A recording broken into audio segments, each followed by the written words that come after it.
The following program contains names, places, and events that have been anonymized or fictionalized for the purposes of protection and safety. The following program is provided for entertainment purposes only, and any commentary from the hosts are strictly conjecture and should not be held as making any definitive statements about the truth or identity of any particular individuals or circumstances.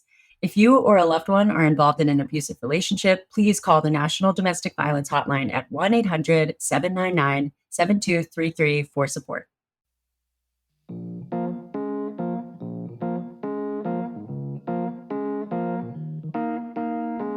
Good Monday morning, my friend. Hey, Hannah. Hi. How many people are like, get to the story? I feel like everyone was so antsy this week about part two. So ready for part two. So we basically left off with Livy getting on the phone with Chloe, and that opened a whole new can of worms that you're about to hear about. So if anyone is just joining us, this is part two of a longer story, the OnlyFans Pimp. And you should definitely go back and listen to part one before you start here for obvious reasons. That's kind of how parts work.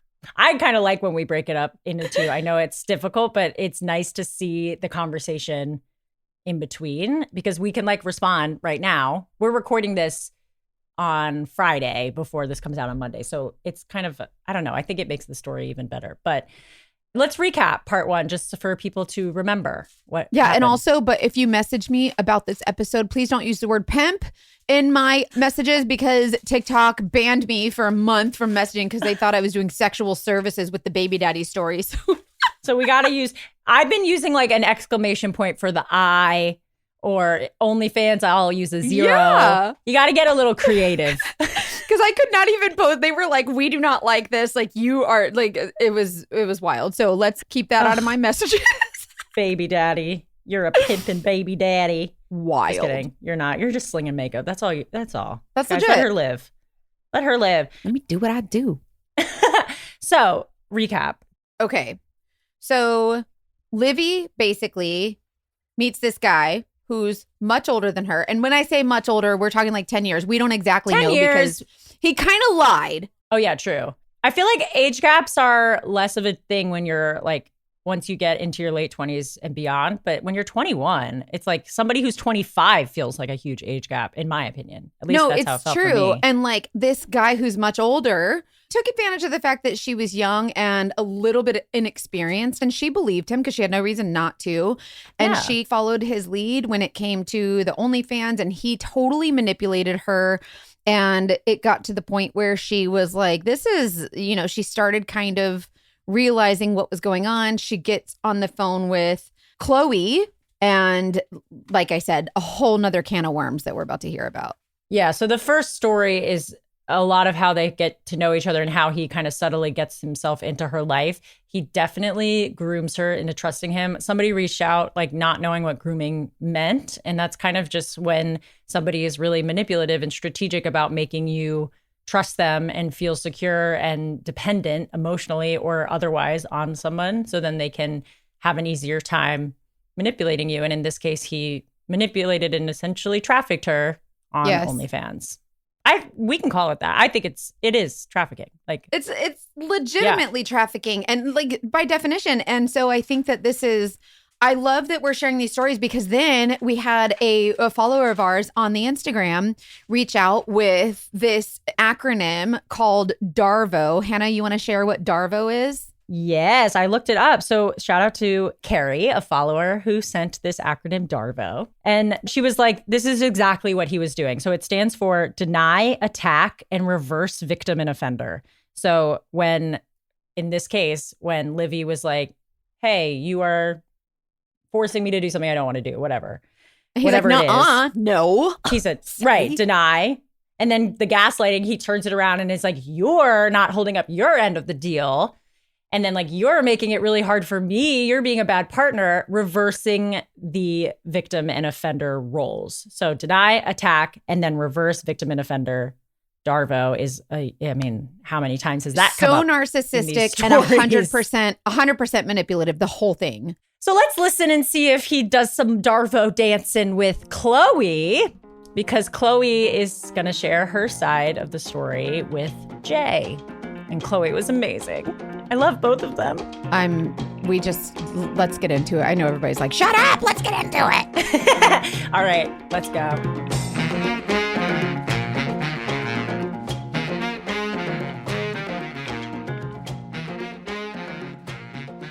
Okay, so her and I jump on a call and so much was unraveled, but she is here today to let you know all of it. So without further ado. We love this part. Dying. Oh my gosh. Hello, Chloe. Hello. It's so nice to have you here. Thank you for being here. Thank you for having me. I'm dying to tell everything I got. Oh my gosh. Well, we're dying to hear it. So take it away, sister.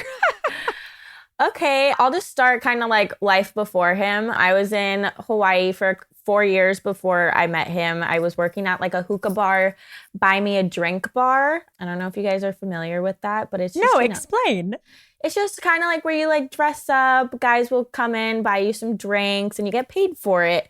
It's not like anything crazy. It's just a little easy. You get paid to drink, basically.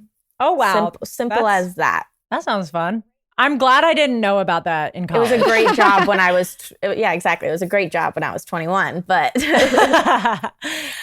yeah, I'd always been single. I'd never had a relationship before. Decided to get on the dating app, see what was out there, specifically Hinge, because we met May of 2022. So yeah, I was trying to get into the dating scene. I was swiping and going, but in Hawaii specifically, my type isn't really there. It's a lot of military boys. It's a lot of like not my vibe. But so I came across Jay and I was like, oh, okay, my type finally. So I was like dead set because I had a very hard time dating in Hawaii. So I was like into it. I was like, he's cute, he's whatever. I was 21 at the time. His said 32. And he gave me like the first, he was like, please tell me you're in Hawaii. And I was like, ooh, like he likes me. Like he kind of gave me like the little giddies. And I was like, and he's cute. So we just started talking and it didn't take very long before, he was like, what's your number? Come hang out with me at blah, blah, blah, which it was just a hotel. He was like, come hang out with me at this hotel.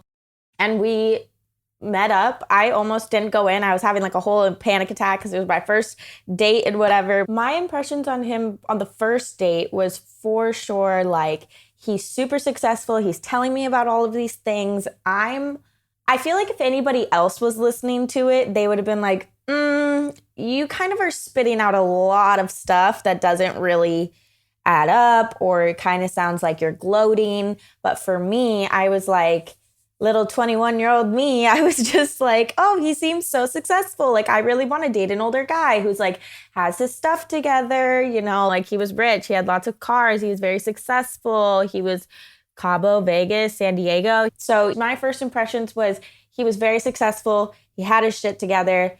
He was very wealthy, but that's not really like, I love the successfulness. I sounded like he had his shit together. He said he was buying a house in Hawaii and that's why he was that on the same trip? Yes, the same exact trip that Livy was talking about. So you're like, nice away bag. He took that suitcase. I'm still not okay with the suitcase. Which what's so funny about the away suitcase? Brag to me about it.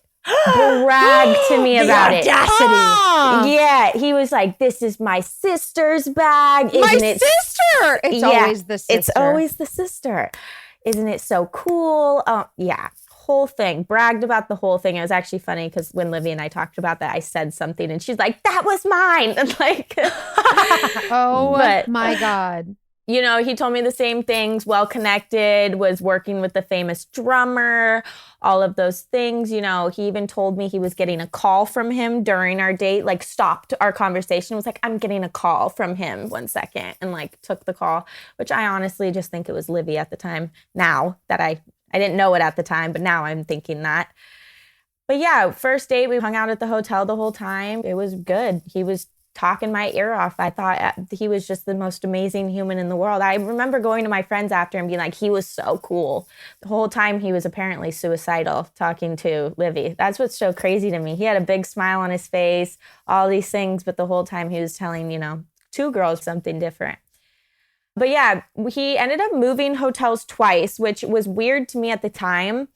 but I just whatever. And he ended up asking if he could stay at my house for the remainder of his trip. So we took the surfboards up to my house. We took the suitcase. We took all the things up to my house, and he stayed at my trip, or he stayed at my house. What was his excuse for that? Why did he need to stay at your house? He told me he likes to move hotels. So he liked to like get different hotels to like have a different experience. And I was like, okay. And he's like, well, I'm going to move to another one, but like, would you just want to stay at your house? And I was like, I mean, I guess like, that's fine. Like, yeah. So he just superimposes himself into anywhere and everything. Yeah. And me being me, I was like, yeah, who would want to spend more money on another like hotel? And I liked him. I liked him at the time. I was like, yeah, come over to my house. Like, we're not made of wood. No, you know what I mean? Like, but yeah, so he stayed at my house. I ended up taking him to the airport. After all of that, you know, he seemed like a really big deal. I was very interested in him. So I did long distance with him from San Diego. He was in San Diego and I stayed in Hawaii. But at the time, like, it was so worth it to me because he was always texting me. He was always calling me. I went to San Diego to visit him. He was planning all these trips with me. Like, he was including me in everything, every little thing. And he was planning all these nice dinners and planning. He's a big planner, not a big, like, take action on it. But we did have, like, a Bali trip planned. That was, like, a huge thing. Like, he really wanted to go to Bali. Fancy. Okay. Wanted me to come with him. Yeah. So when I did go visit him in San Diego for my first time, I ended up actually visiting him almost every 2 weeks. Paid for it myself. He never helped me buy a ticket, never helped me. But I was just, you know, I'm not a big long distance person. I was like, I want to see you. I want to touch you. Like, you know, I'm just like, let's go. And during that first trip to visit him, he brought up us starting a couple's TikTok account. He was just like, he was wanting me to do TikTok. I was super shy, so TikTok wasn't really my thing.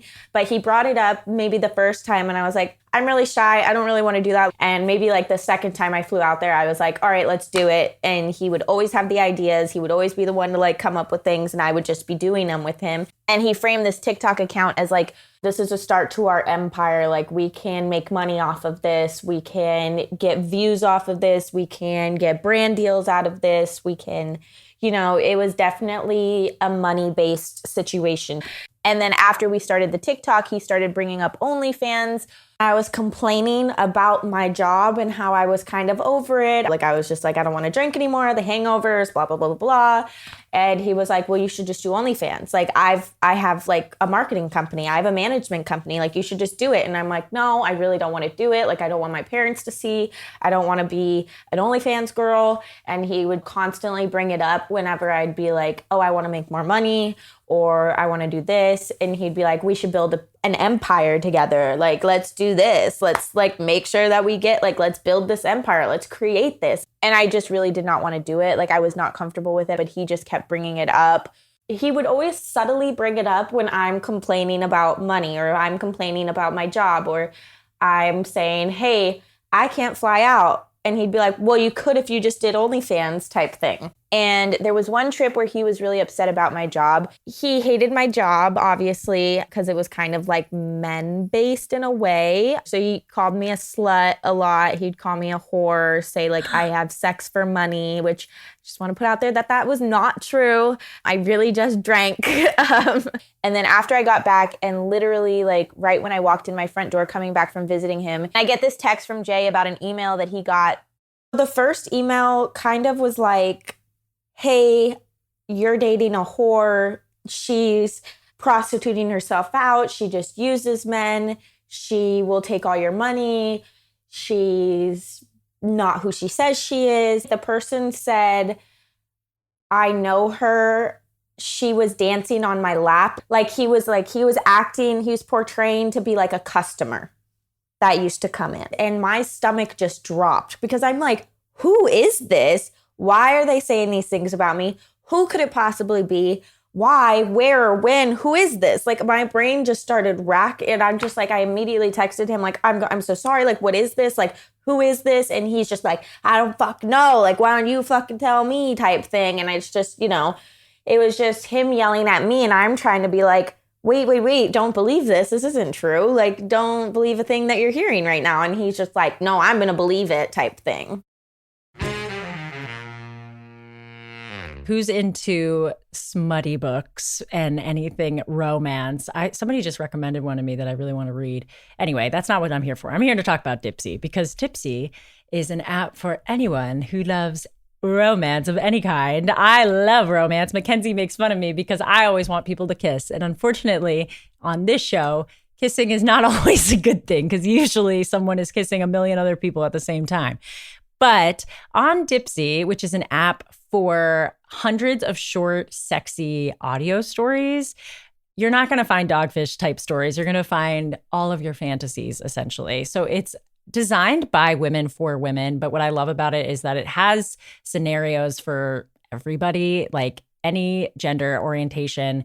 I definitely find that the internet for looking for fun, sexy stuff is not usually what I want. It's actually like scientifically proven that women especially need to like paint a picture or a story, have that image in their head to get in the mood. Dipsea does such a good job of bringing scenarios to life with immersive soundscapes and really realistic characters. And it's all audio. So you can listen to stories to spice up your me time, or you can listen to stories with your partner. They also have really good sleep stories or wellness sessions, and they're all kind of sexy, which is like always fun, especially if you're like me and you love sexy romance.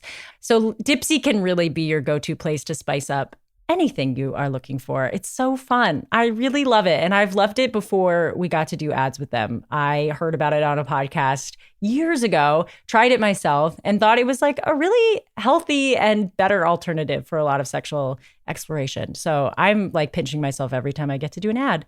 For listeners of the show, Dipsea is offering an extended 30-day free trial when you go to dipseastories.com/TDD.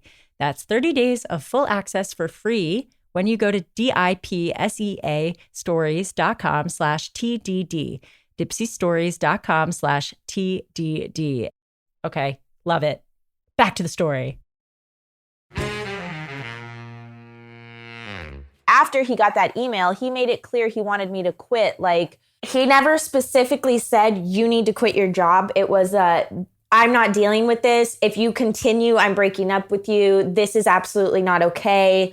You are a whore and I'm not dealing with this. You need to stop. Like, it was just like push, push, push, or I'm leaving you. And I was like, well, okay, done, deal. Like, I like you, so I guess I'll be done, like type thing. And he was like, you can just do OnlyFans. The first email came in. I went to work that night and bawled my eyes out to them. And I was like, I don't know what's going on, but I can't work here right now. Like, someone's emailing him. And they were like, that's okay. Like, that's so weird. I don't know anybody who would do that. I was like, I have no idea who would do this to me either, but I can't work here. I don't feel comfortable. And my boyfriend's mad. Like, I don't want to lose my boyfriend. I have to stop working. So I quit my job and I started OnlyFans. After that, they started becoming stalker emails. So then I just stopped leaving my house. I quit my job. I stopped leaving my house. I was Instacarting. I was door dashing. Like, I was like stressed out because these were specific. Like, oh, I just saw her carry her groceries in. She's doing this, this, and this. I'm going to go upstairs and fuck her. Like, literally, like these nasty, horrible emails about me. And his response is not to be worried about you, but to be mad at you. That's well, yeah, not... he was sending, he only, this was also important to note, he only sent me like 2 or 3 of like proof of the email. And it was from these like crazy emails, some crazy fake emails. And I'm genuinely like screaming, crying, throwing up with anxiety. Like, this is not true. Like, I liked this guy. I was really trying to prove like, this is not true. This is not who I am. Like, I don't know who this is. I don't have bad blood in Hawaii. Like, I don't get this. Like, what's going on? But he was very persistent about someone was watching me. I left. I went and visited him again. I was like, I'm leaving. I don't want to be here. I was just like, okay, I'll fly out there. Like, I need to just be better. I need to just be with you. I need you to just see that this is not true. So then that whole trip was basically him being like, you're a cheater. You need to prove yourself, all these things. And I'm like, that's a wild position to be in. You're like unstable, going to him for help and stability and support because you're scared. But he's also blaming you for this My brain is mushed. I can't imagine where you were. Yeah. And this whole time he was wanting me to move to San Diego, but I still had a while left on my lease. And then the stalker emails happen. And then it was, no, you need to do it now. We're going to figure out how to break your lease now. And I'm like, well, I don't know if I'm comfortable with that. And he's like, well, I'm not comfortable with you living in Hawaii. So you either need to move here or we need to cancel this whole relationship. So I agreed and started planning this move to California. How long had you been dating? We met May 2022. He asked me out June or July, and I moved in October. So it was all really fast. And this is the whole point where we had the Bali trip planned. And he's all telling me, you can't come anymore. You're I'm going to break up with you. Okay, all these rude. things. Yeah, all these things. But then it was no, I can't go to Bali without you. It wouldn't be the same. I really want to go with you. But I think to prove yourself, you should really help me pay for the things now because I was about to give you this whole trip. And I think now you should pay for it. We heard this before. Ew. Yeah. He's got his playbook.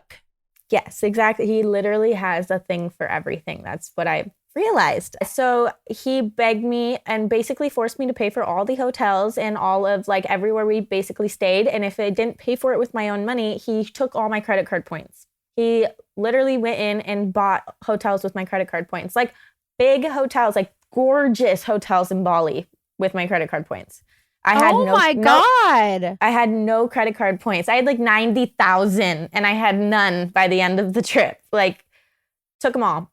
We actually had a pretty good time in Bali. I think we fought a couple times, but it was more he was yelling at me and I was just let's just have a fun. These emails aren't real. I don't know what else to prove to you, whatever. But when we got home from the trip, I got an Instagram DM request basically giving a screenshot of all of these conversations that he's been having with this one specific girl, being hey, I just saw your guys' TikTok. Jay has been talking to me on this dating app. And I showed him instantly, that's a fake account of me. That's not a real Hinge. That's not a real Hinge. Oh my God. And me being me, I believed him because I was oh, I have fake accounts of me everywhere. So I'm maybe he's, he's kind of a good looking guy. Maybe he actually has fake accounts. And he's I'm not a cheater. Looks me in the eyes and goes, I'm not a cheater, Chloe. I'm okay, whatever, cool. So my move to California was planned for 2 weeks after getting back from Bali. While we were in Bali, he had me start selling all of my things on Facebook Marketplace to make sure that they were gone by the time I got back. So once I got back to Hawaii, I sold almost everything in the first day that I was back. So I had just sold all my life. And then as days went on, he was being horrible to me. He was ignoring me. He was not talking to me. He was going out and then not replying at 9 p.m. and then FaceTiming me at 8 a.m. and being in bed, oh, I just woke up. All these things, which were very sketchy. Everything was very sketchy. Sketch. So after everything, I'm literally in Hawaii. I don't think I should do this. I don't think I should move, but I sold all my stuff already. So really, honestly, I didn't really want to move when I was moving, but I kind of felt I was SOL, I was shit out of luck. I already had done half of it. I needed to just go through with it. So I'm you know what? Let me just do it. If it doesn't work out, I'll make a life for myself in California. Whatever, I was I've always figured it out. Let's do it. So I moved to California October 2022. He held those cheating allegations over me for the entire relationship. Those emails that he had no proof of anything. So manipulative. He held those over me for forever, made me want to prove myself. He always wanted me to prove myself, prove that I wasn't using him, prove that I didn't just move to California because I wanted to and used him to do that type whole thing. And I was I moved because you wanted me to. What are you talking about? Anyways, so he made me buy all the furniture pretty much for the house, for the apartment. Oh my God. And you don't even realize he's manipulating you to do all these things. Like it doesn't even sink in until you put it on paper, right? Exactly. And I'm over here like trying to prove I'm not using him because I actually think like has this money and like he actually thinks that I'm doing this. And I'm like, no, like let me buy the bed frame. Let me do this. I don't do need that. your money. Like, yeah, I'm here for you. But I'm also over here, quit my job, don't have shit. Like no credit card points anymore. I don't really have money. So I started OnlyFans with him before I moved. He was pushing me to do it after I like, you know, he's like, well, you just need to quit your job, you know, like you can just do OnlyFans. And I'm not comfortable with this, but I just fell into like the little trap. He's like, I'll manage you. I have a marketing agency.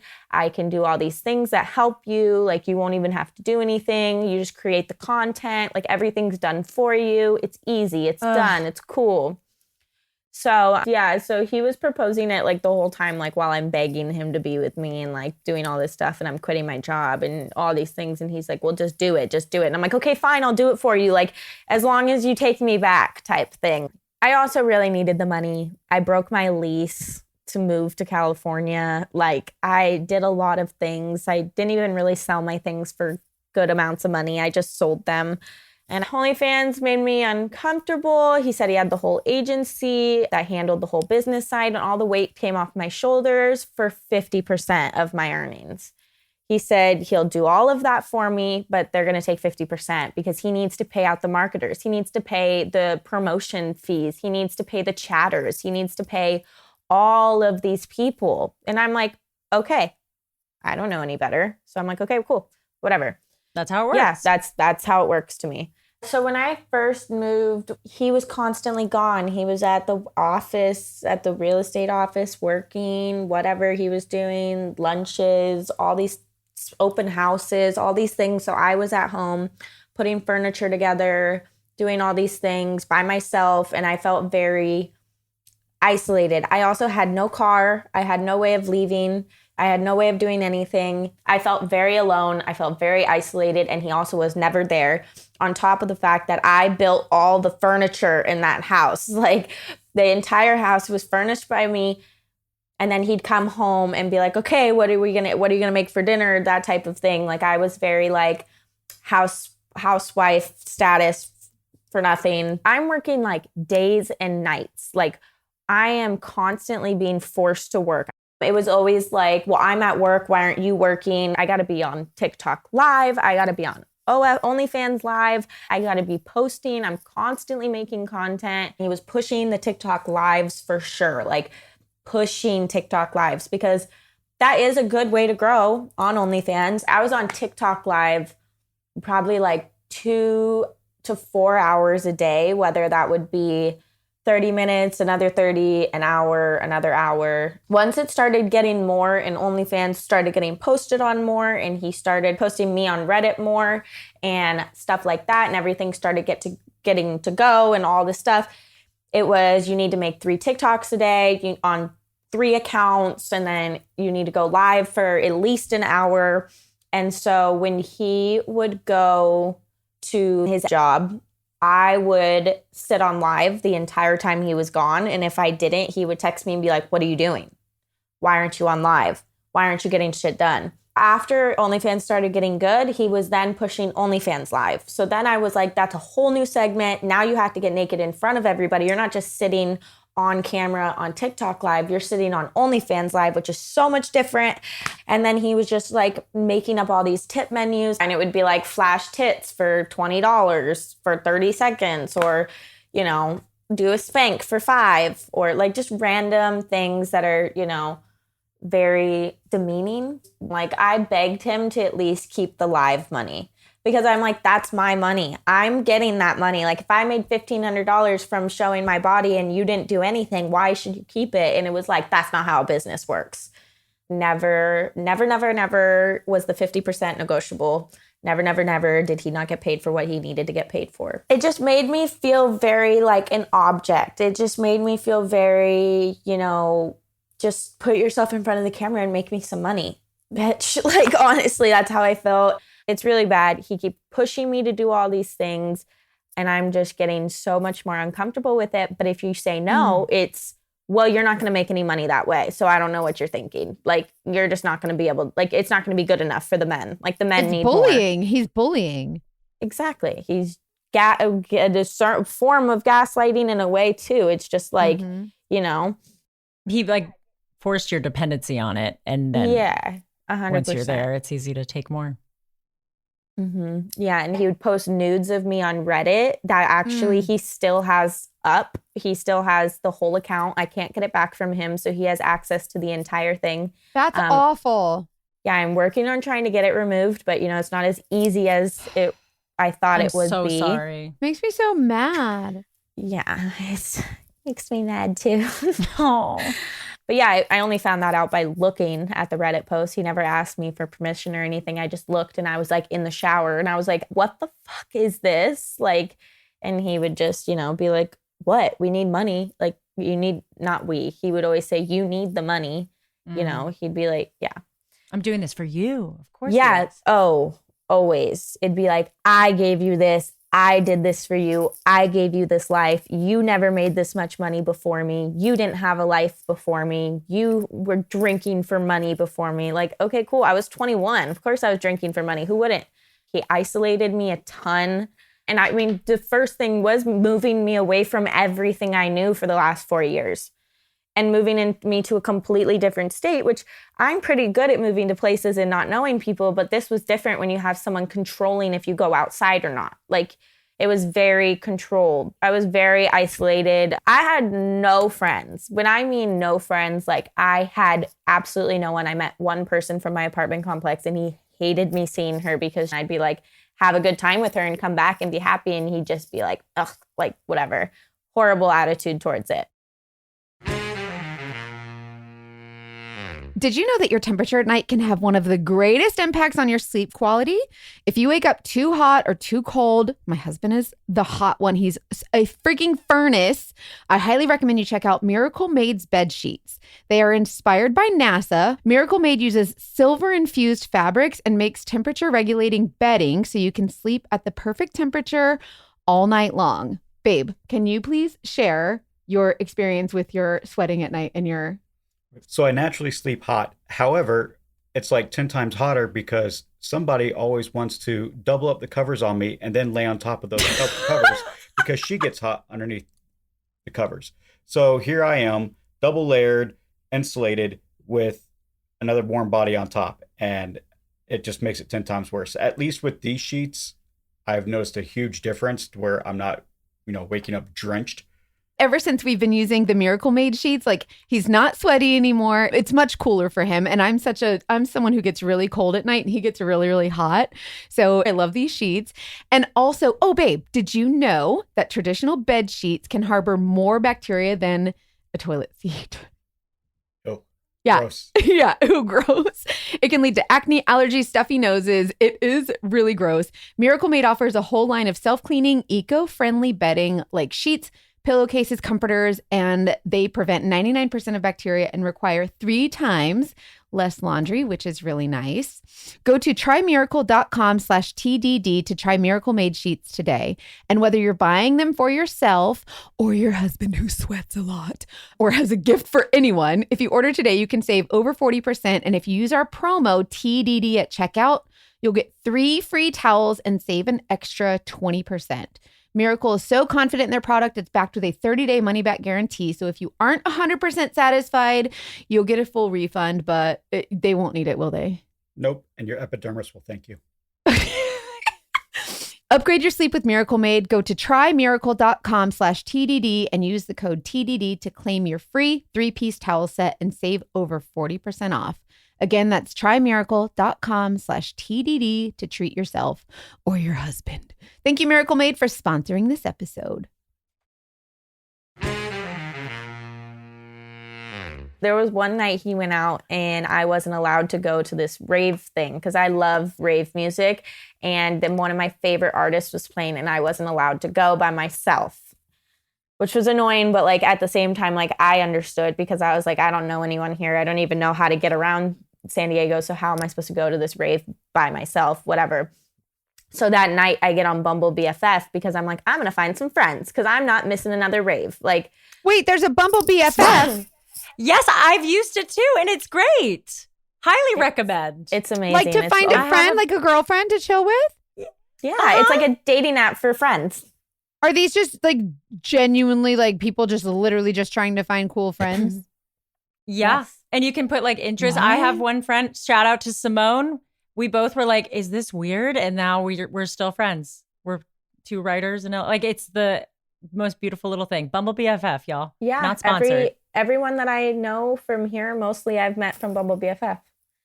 This But yeah, got on Bumble BFF, wanted to find friends, and he hated it. So once I found some friends and I would go make like dates with them, kind of to go meet with them, he would throw a fit. Like, you didn't tell me you were going to go out. Like, how long are you going to go out? Like, da-da-da-da-da. He eventually turned this Bumble BFF thing into take my card and ask them if they want to do OnlyFans. Like, go and recruit girls, basically. So he took my finding friends into a recruiting for OnlyFans, like to get them under his agency. Oh my God. How did you feel when he asked you to do that? Horrible. I'm like, you're taking my friends. Like, you're taking the main place I'm coming for friends and turning it into like I'm a pimp's girlfriend now looking for girls. Like, at this point, like that's how I felt. I was like, but he would at that point now he's forcing me. Now he's like, you're not making any money because you're not going to get girls. You're not making any money because he was like, well, you'll get 20% of these girls' earnings if you go and get them. Like, and so then he'd be like, well, no wonder you're broke. You're not helping get girls. Oh my God. Yeah. So 2 weeks after moving to California, I get a message being like, hey, were you dating Jay on October 2nd? It was like a specific date. And I was like, I went back to that date and I was like, that was the date that his phone died at 9 p.m. and he FaceTimed me at 8 a.m. You know, because like we never forget those. Oh, no. A woman that never night, forgets. I was up all night in Hawaii that night. Like, I know something's happening. So fast forward, I get a message on that talking about that date. And I go, yes, I was. In the meantime, he runs to the bathroom and he's getting messages from this girl being like, I'm telling her. And he's like, do you have to intervene? Are you really that mad that I didn't want to be with you? And all these things. He's saying this in the bathroom while I'm getting the messages saying, were you dating him? So this is all happening at one time. And I get the screen recordings. God bless her heart. I love screen recordings. I see he's been talking to her for months while we've been dating, before even we were dating.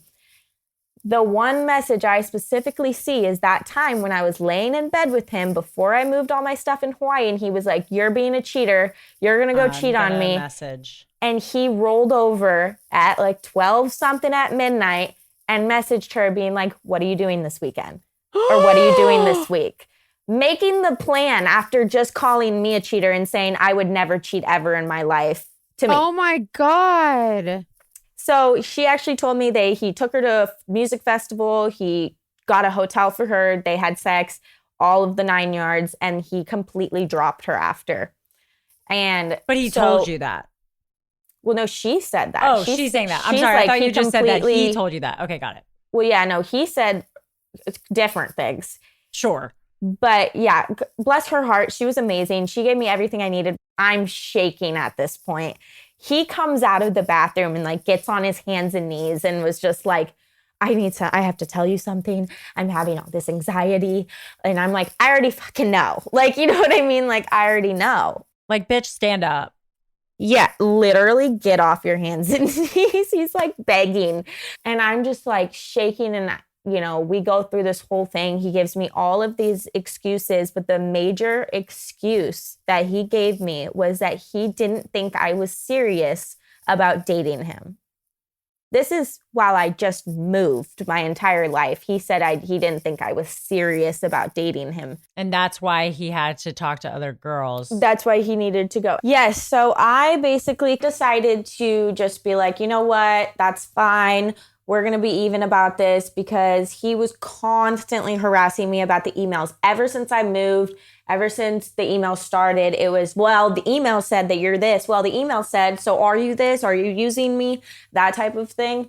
I was just like, you know what? You cheated on me.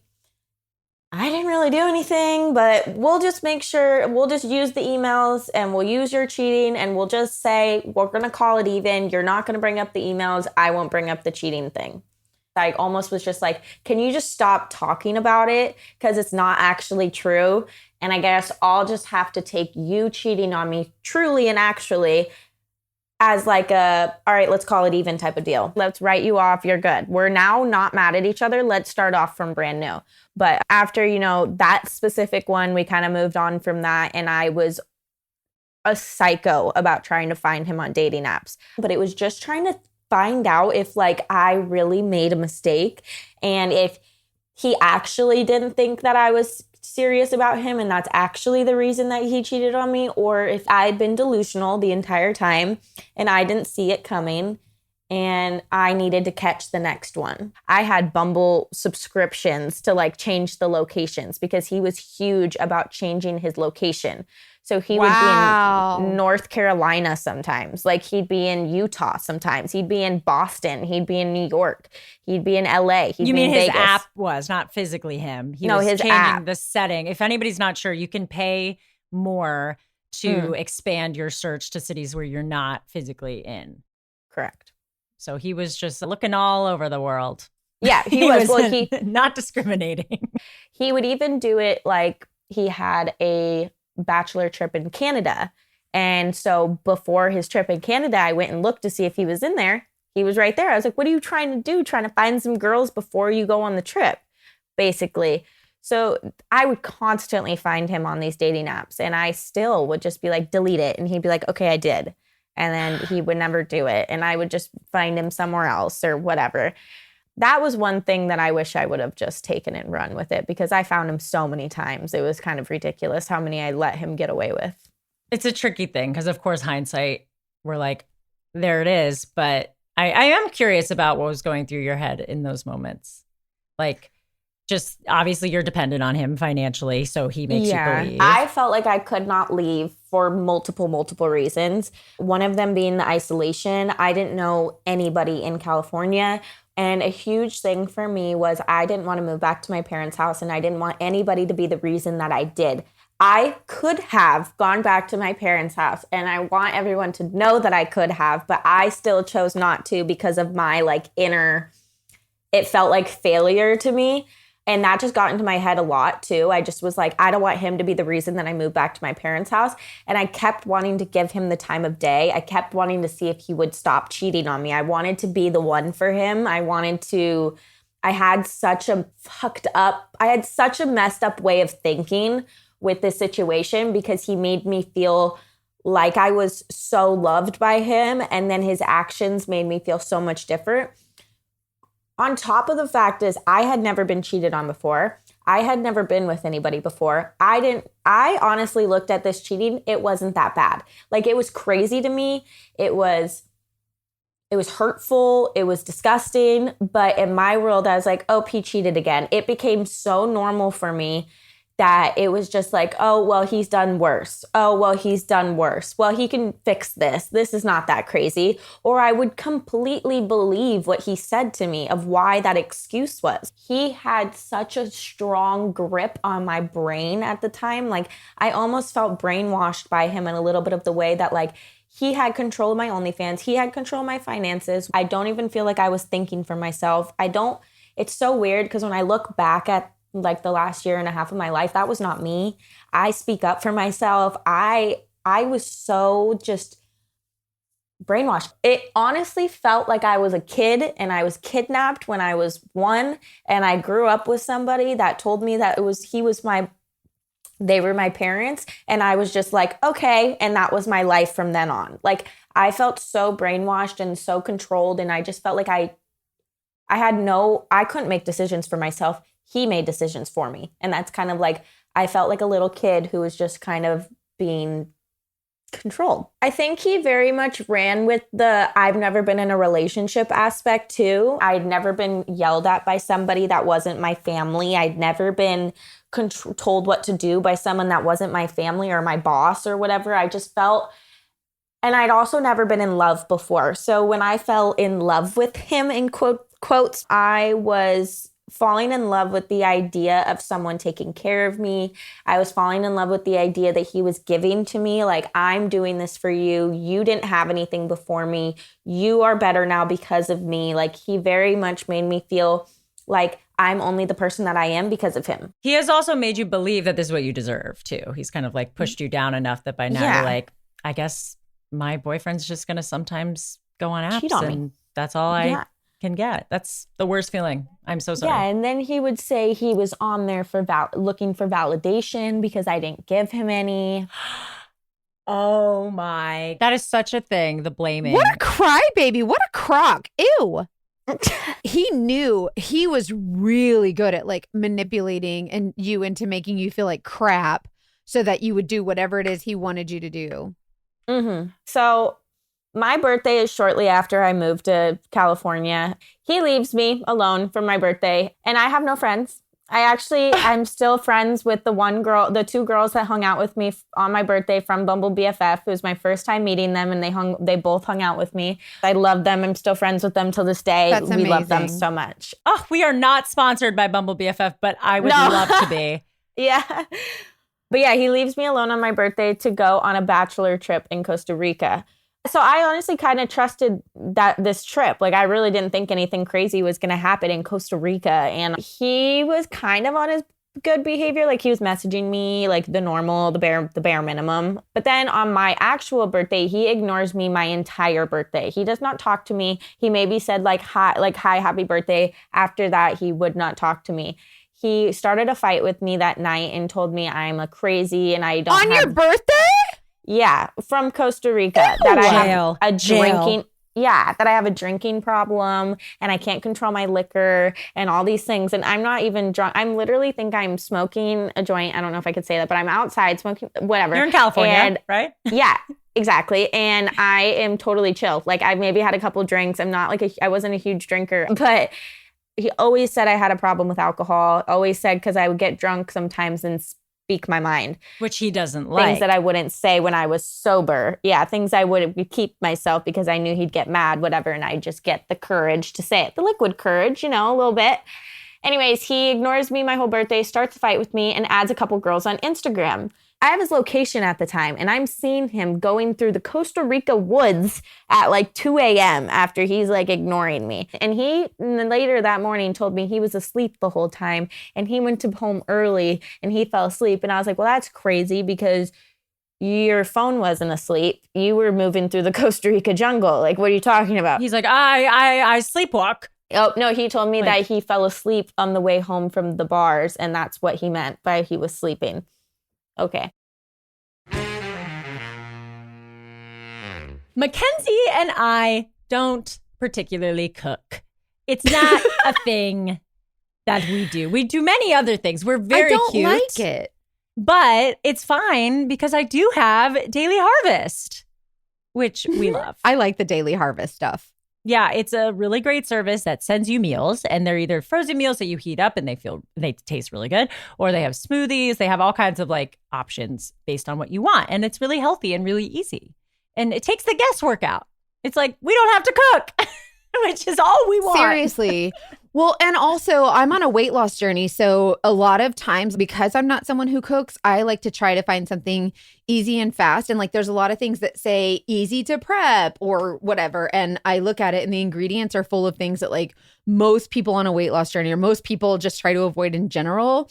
But that's why I like the Daily Harvest. They say no to gluten fillers, seed oils, added sugars, starches. So all I have to do is say yes to delicious, easy to prep meals and smoothies that never leave me wondering what's really in my food. And although I'm not crazy about smoothies, they do have one that's really good. I think it's one of the fruit smoothies, and they've got so delicious. Many. Yeah, there really are a lot. I'm a smoothie girl for sure, and I think my favorite thing about them is that some of the ingredients, like I said, I wouldn't necessarily go buy them, but they just have exactly what I want. So like to your point about wanting to eat healthy food, but I feel like a lot of healthy food feels either a lot of work or kind of boring. And so these smoothies are just like, it's mint and cacao or acai and cherry. The dragon fruit is good. I like the dragon fruit. Didn't you get a pasta? They have pasta, yeah, y'all. So there was like a pesto pasta or something, and it was, let me tell you, like I love it because it was so easy just to throw together. Like it's not something where I have to worry about like chopping up the vegetables and boiling the new. Like it was just so easy to, I guess, quote unquote, cook. And so it was really it's like pasta. It's not like you're only eating like grass, y'all. But it was like a whole grain pasta or something. It was really, really good, really, really easy. And so for someone like me, someone like me and Hannah, who are not big cookers, like I like the Daily Harvest a lot. And it comes in a nice box. You have everything you need right there. And it's just so convenient. And like I said, the ingredients are amazing. So you can take the guessing out of eating well and try Daily Harvest. For a limited time only, go to dailyharvest.com/TDD to get $30. That's a lot. Off your first box plus free shipping. That's dailyharvest.com/TDD for $30 off your first box and free shipping. dailyharvest.com/TDD for the dating detectives. He comes home upset, sad, mad, like upset that he got me upset on my birthday. So he basically goes, well, I've been looking at this dog. I really want to get this dog. And I had said to him multiple times, I can't afford a dog. I can't train a puppy right now. My brain can't deal with it. Like I'm stressed. I am anxious. I am overwhelmed. I don't really want a responsibility right now. And I definitely can't afford one.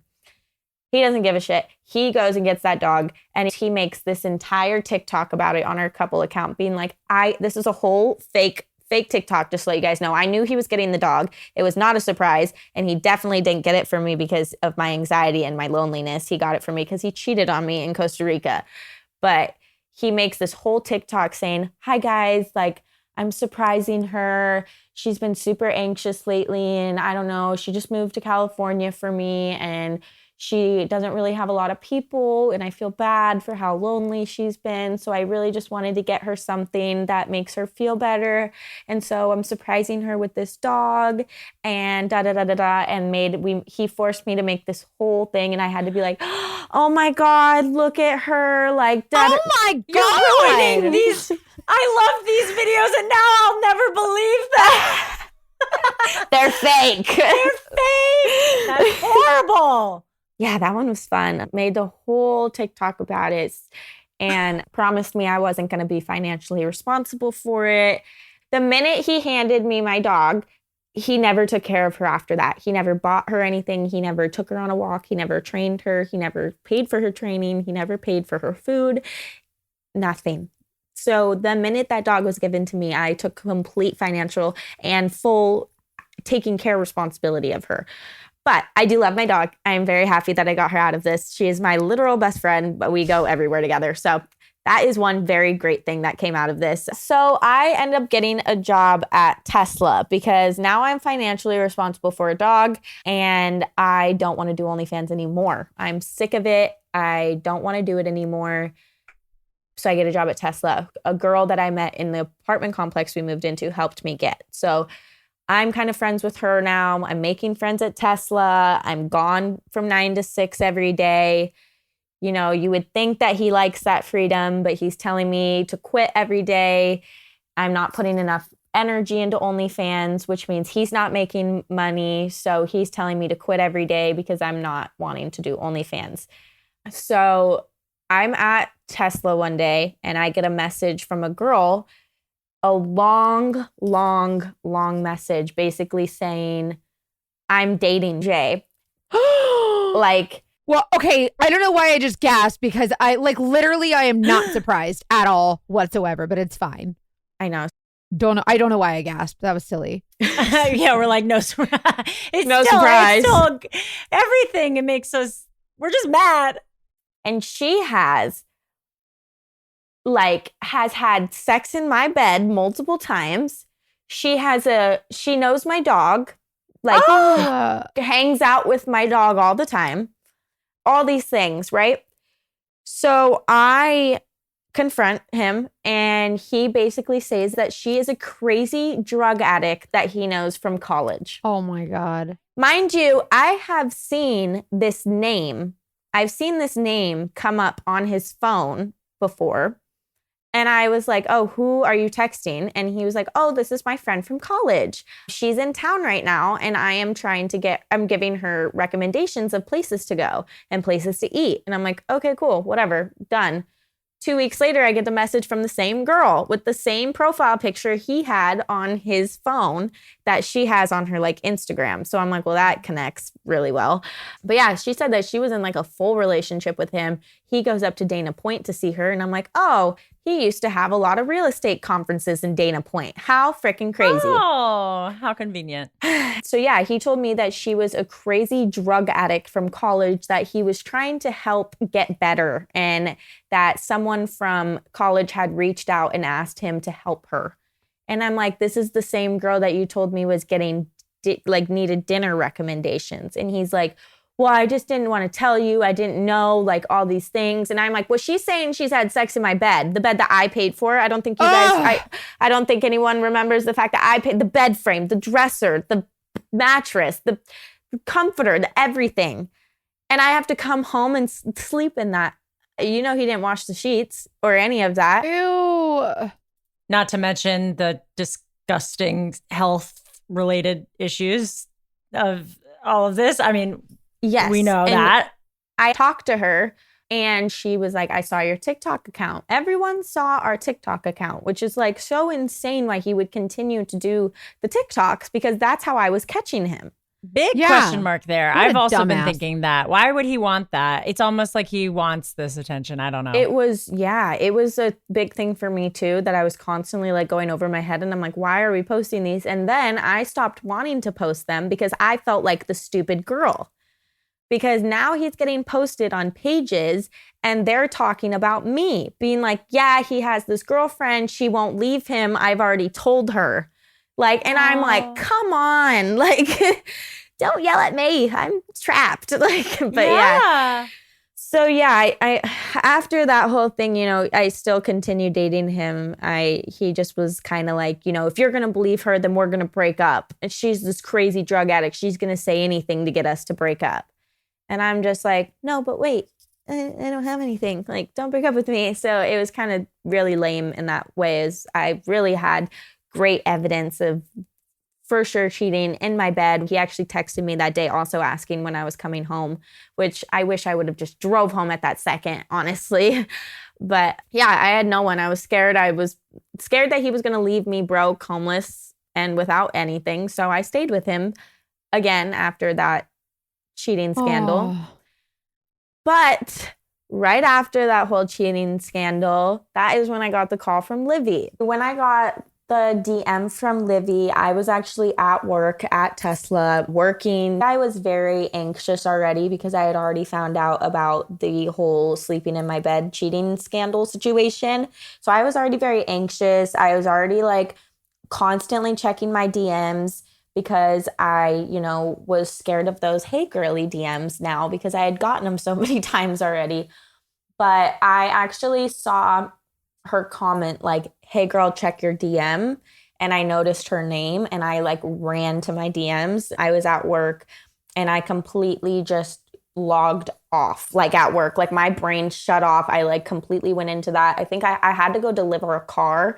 So when I was delivering that car, I called her immediately and she's just like, I can hear the shaking in her voice too. And she's like, I'm so sorry. Like, this is really traumatizing for me. And I'm like super scared to be telling you all this right now, but I just don't want this to happen to you. And she kind of ran me through the whole OnlyFans thing.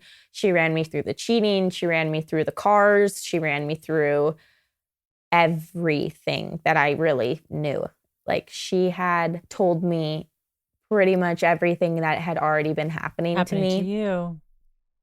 But I was still like kind of in denial. Like, I wasn't really trying to tell her what was going on.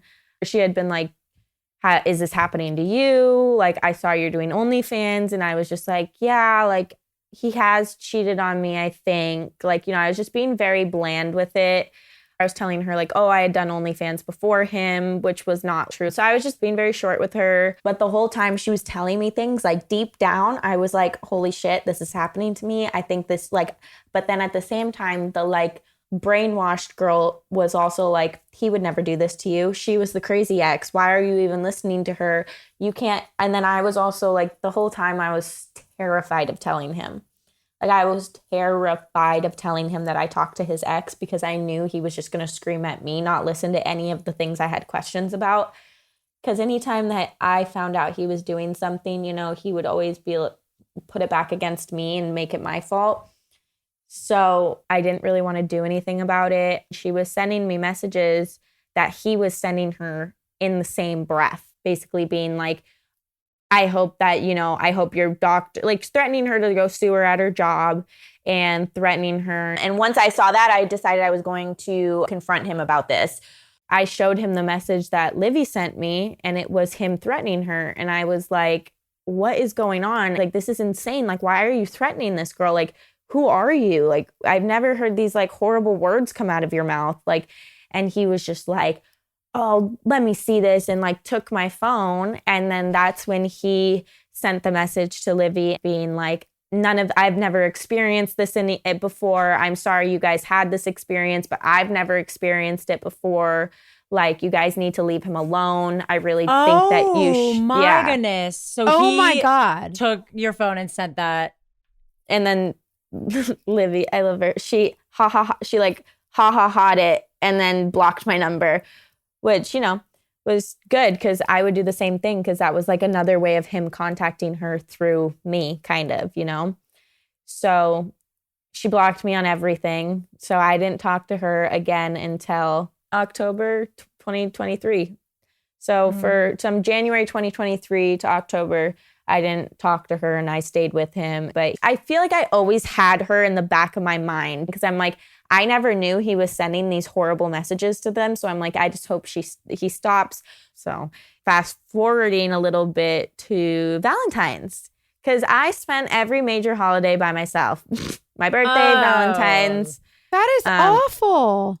Yeah, I was always by myself for like all the important things. And one thing about Valentine's was it was important to me. It was my first Valentine's that I'd ever spent with anybody. I was super excited for it. I had all these plans. I was like super, super excited. He went to Super Bowl, which was before Valentine's, and he was planned to come back the day before Valentine's. He went to the Super Bowl? Like he went? Well, I wouldn't say he went to the Super Bowl. He went to Arizona and partied with everyone that went to the Super Bowl. I was going to say, who's paying for him to go to the Super Bowl? But yeah, he comes home the night of Valentine's. He's in a bad mood and he's mad that I'm upset. I'm like, whatever, you know, I got him a basket full of things for Valentine's Day, like all of his favorite things, like the cutest little basket. I got him like one of those little envelopes that pop open a bunch of pictures and it pop opens a bunch of things. I don't know if you've seen that. That's so cute. Sweet, and I don't like this guy. I know. Horrible. And I'm just like, you know, can I open it, or can you open it? And he's like, I don't want to open it tonight. Like I've had a long day. Like I don't want to do this right now. And I'm like, are you kidding me? Like, this is all the stuff I got you. But he like opens it like in a bad mood, like basically like didn't even say thank you, didn't even do anything, just was like, well, thanks, whatever. Just bullshit. And so the next day I'm like begging him to take me to dinner before my mom comes into town, because my mom was coming into town. And I was just like, you know, like, let's have our Valentine's Day dinner. The entire dinner, he made me cry the entire time about saying how I was pushing him to do this dinner and he has so much anxiety and da-da-da-da-da. And when it was time for the bill to come, he was like, I have anxiety. I need to go outside. And I had to pay for the bill because who's going to just stand there and sit there and stare at a bill? Because he's just sitting outside having an anxiety attack. So I pay for the food. God. Yeah, I pay for the food, whatever. We go home. I'm crying. He's yelling at me for crying. I'm like, this is the worst Valentine's Day ever. Like, I'm done. And now my mom's coming the next day. And my mom had questions ready. She was ready to drill him. She was like, where do you do real estate at? Where, like, what's your mom's name? Like, what? Like, she was drilling him with like these deep questions, and he had to answer. He had everything ready. He even had studied. open houses planned out to go to, names, house addresses, everything planned out to tell us that that is where he was going when we went wine tasting. He had all these places. He showed my mom. My mom was like, oh, we should stop by his open house. And he's like, oh, well, it's appointment only. Like, there's going to be big people there. Like, I'd rather you guys not, like, all these things, like avoiding it. And my mom's like, okay. So my mom and I go wine tasting. He tells us he has open houses and he's going to come after. I'm texting him like, I have his Tesla on my phone so I can see if he's gone or not. I text him and I'm like, hey, how's your showings? Because he's still at home. And he's like, oh, they're good. I'm on my way back from him right now. I just, he's not. He's sitting at home the whole entire time. So I'm like, no, he's lying. He just lied to my mom. He just told her the ultimate excuses. He told her these names, these people, these addresses, all these things, like even the price of the house. Like, he had everything planned out for her. And she was just shocked by how prepared he was for her, basically. Did she know that you had caught him in the past? She knew everything. She knew everything. Yeah. I would call her. She's a bestie. I would call her like just crying. And she's just like, leave him. And I'm like, but I think I gave him another chance. Like, I was just so scared to always tell her that I gave him another chance. But she knew I'd leave eventually. Like, oh my God, she's so happy now. She's thrilled. It's hard. I'm sure many people can relate to, like, we all have to kind of get there ourselves. And I've always been that person. I've always been that person where I'll figure it out myself, type of like, the hurt will hurt, but I'll learn the lesson. Because like, what if I just left and I would not have learned the lesson in a way, if that makes sense? But yeah, we went wine tasting. He had showings. He never went to them. He lied about going to them. And then I'm like, well, if you're done, like, why don't you come wine tasting? And he was just like, lost his mind over the idea of me not being respectful of the fact that he just worked all day and he doesn't want to come and drive us around and come wine tasting because we had Ubered there. And he's like, you just want me to come pick you guys up. Like, you guys just want me to be your DD. Like, you guys just like, but I'm like, this is my mom. Like, horrible treatment. Oh, he should be bending over backwards to make her trip lovely and make her like him. I hate it. But yeah, every night that I went back into the room after being with my mom all day, he forced me to do OnlyFans stuff because I was not allowed to take a break. I had been taking a break all day. And so I had to go in at night and stay up until midnight, 2 a.m. and do these like sexting, flirting sessions with these guys and make content or go and take a shower video or go and do these things because I had money to make. I had things to do. And I had been hanging out with my mom all day, wasting time, basically, what he made me think. Oh my God. Yeah. He made me, every single night I went into that room, he made me bawl my eyes out and then made me work after. It was the worst. Seriously, like, it makes me want to cry just thinking about how awful that must have been for you. I'm so sorry. Yeah, and I obviously kept that from my mom. Like, she didn't know any of that at the time, but now she knows. She probably would have flipped a shit. She wanted me to come sleep in bed with her. Like, she was like, why don't you just come sleep with me? Like, fuck him. And I'm like, because that will be a whole problem. Like, I'd love to come sleep with you, Mom, but I can't. Like, he'll yell at me type thing. But yeah, my mom hated him. It was horrible. He was even horrible to her, which is like a whole nother thing. Like, if the guy doesn't treat your mother very, like, freaking a queen, leave him. He ain't gonna treat you like a queen either. No, but you got to treat my mom good. And he's got to treat his mom like a queen. Yeah, exactly. So now we're getting to what was the last straw for me, the thing that made me decide to finally leave. Oh my God. Hold on. Let me rearrange myself. I don't know. I know. I'm getting comfortable. Happen. Get comfy. I need my candy. I need to snack. Yeah, popcorn. But yeah, okay. It was around tax season and I was having really, really hard times doing my taxes because I had so many things coming from so many different places.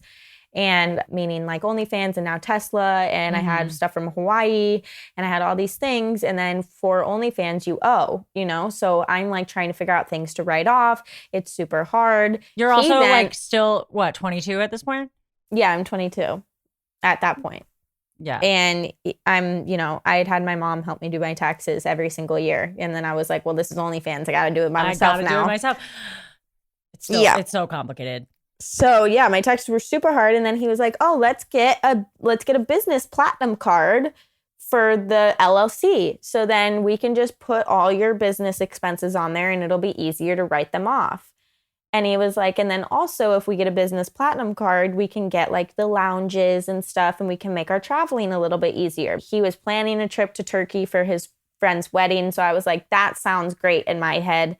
A little bit more of like comfort traveling. So I'm like, yeah, let's do it. He's like, I'll add you as a card holder. Like nothing will go on your credit. You can just pay a little bit extra to be on my account, basically. So he's like, what's your social security card number? So I just give it to him, literally give it to him. Like I no, nothing. I don't think of it at all. I see that this girl is texting him and I'm like, who the hell is this? And he gaslights me for an entire hour telling me I saw a different name. I see clearly the message. He sits there and gaslights me and tells me, you didn't see that name. It was this person. And they didn't say that. They said this. And it was a clear good morning, smiley face, heart text. Clear as day. God. And he sits there for an hour and tells me, I don't know what I'm talking about. And I saw a different name. And that's not what I actually saw. So after the credit card account has been opened, I am a little iffy about it because for some reason my name keeps coming up first. Like on all these emails that are going to his account, I'm like, let me see the account. Let me see the account. He's not showing me anything, but I keep seeing my name on all the emails. And so fast forward, it's whatever. I haven't looked into anything. He goes to Texas. I'm stalking this one girl who I saw the message from. I'm stalking her Instagram and she is posting the exact same locations that he is in Texas. And the one really specific one was a man-made surf wave in Texas. I knew he was there. And she posted that she was there and it was like him on the wave. And so I messaged her and I was like, Twitter fingers. I was like, he is in a full relationship. We have a dog. We have a lease. We have a Turkey trip planned together. We've bought flights. Like I'm literally. Oh my God. We have like all these things. Credit card together. Credit card, all these things. And she just basically replies and says, I don't know what you're talking about. But then the next message right under that goes, hi, I'm so sorry. I didn't know. I had no idea. What the hell? I don't want anything to do with this. So I say, did you just say that first message? It sounds like a completely different person. And I send her a screenshot. And then the next one goes, no, I didn't. That was my assistant. And then the next one goes, no, I didn't write that. What the hell? I don't want any part of this. So I'm confused because I'm getting two completely different messages on the same account. And I feel like it's kind of hard to hack someone's Instagram and say things that you're not seeing. You know, like I'm just really confused. So I basically go, can you just tell me yes or no if he's cheating on me with you? And it just goes, no, blocked. And I'm like, he definitely wrote that. After I text her, after I see all this, I'm call American Express. I'm like, get my name off of that card right now. And she's like, I can't. It's your card. You're the account holder. And I'm like, excuse me? This is all, he's charged $5,000 on here already now. So I'm like, cancel that shit. Cancel it. Because I just found out I am in full account holder, full responsibility for every dime that goes on there. Oh my God. So canceled it. He calls me 2 seconds after and starts screaming at me like, how dare you cancel this card? Da, da, da, da, da. Long story short, he comes home from Texas. He gives me this whole thing. He manipulates the shit out of me and I reinstate the card to go to Turkey with it. Dumbest idea I think I've ever had in my life because I would be $12,000 less in debt if I didn't do that now.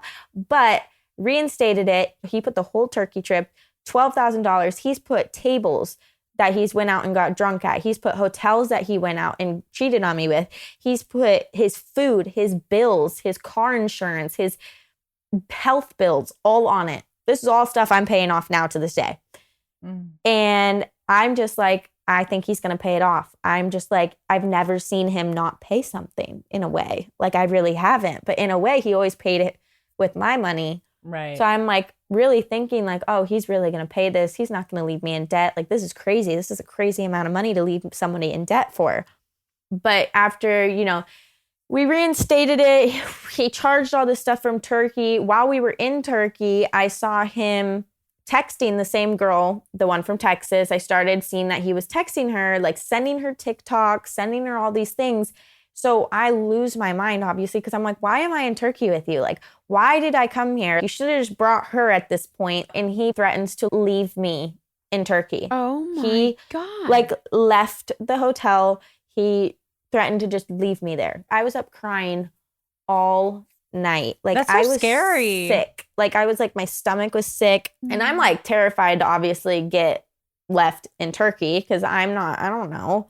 Like I don't know what to do in Turkey to get home if I got left. I wouldn't know what to do. That would be horrifying. I could figure it out. I would call my mom crying. I don't know what to do. Yeah, like I'd figure it out, but I didn't want to get left. So I didn't get left in Turkey. He actually just the next morning flipped a switch and just was nice after that again. And we went to, because he mood switches, like he can scream at me all night and leave me there. And then he'll wake up in the morning and be like, let's just not fight. And I'm like, that makes you feel crazy, probably. Yeah, it makes me feel insane. But at that point, I was like, anything to make this not so horrible for myself. I was going through so much mentally. I was just like anxious and I was around all his friends because it was a wedding. Like it was his friend's wedding. We were around so many people and it was just like, get it together. We're going downstairs type thing. So I got it together. We ended up finishing the Turkey trip and we flew into New Jersey from Turkey where his sister was. So we stayed at his sister's house. That night, he started another fight with me and I just brought up the girl again. And I was like, well, you're still texting her. I'm at this point going home in the morning. He's not coming home with me. He just like went to visit his family. He had a couple festivals on the East Coast as well.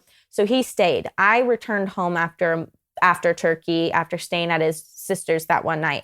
At his sister's, we basically were like, I'm done with you. Like I, because we were fighting and I was like, I'm done. Like, I was like, I'm not doing this anymore. Like, this last girl from Texas, this last cheating scandal, the putting the card in my name, the everything was I was done. Like I was so far fucking done at this point.